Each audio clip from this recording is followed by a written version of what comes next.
Software engineering did not become important just because computers exist. It became important because computers started connecting to each other through internet. Before the internet, most computers worked alone. They ran programs locally and were used by a limited number of people. Software was simpler and there were fewer problems to solve.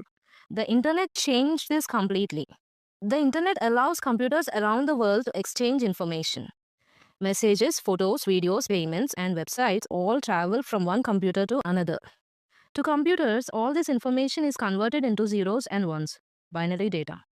This is a basic fact of how digital systems work.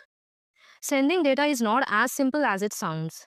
When information moves across the internet, software must ensure that the data reaches the correct place, nothing is lost or corrupted, the data arrives quickly, the data is stored properly, only the right people can access it. Each of these requirements creates technical problems that need to be solved. To handle internet data, engineers had to answer many questions. How do we turn text, images, and videos into data a computer understands? How do we send that data across long distances reliably? How do we store large amounts of data for millions of users? How do we protect data from misuse? How do we keep systems fast as more people use them? How do we show data to humans in a simple and usable way? Every question led to a new tools, systems, and areas of study. No single person can manage all these problems at large scale. That is why software engineering is divided into roles such as front end, what users see, back end, how data is processed, databases and cloud systems, security, performance, and reliability. These roles exist because the internet handles enormous amounts of data, not because the field is unnecessarily complicated.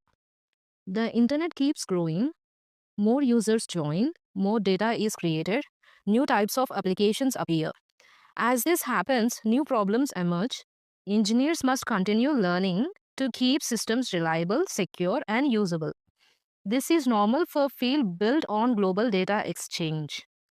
Software engineering exists because the internet turned the information into data that moves across the world using zeros and ones. Managing the data at scale created many problems, and solving those problems is why there is so much to learn.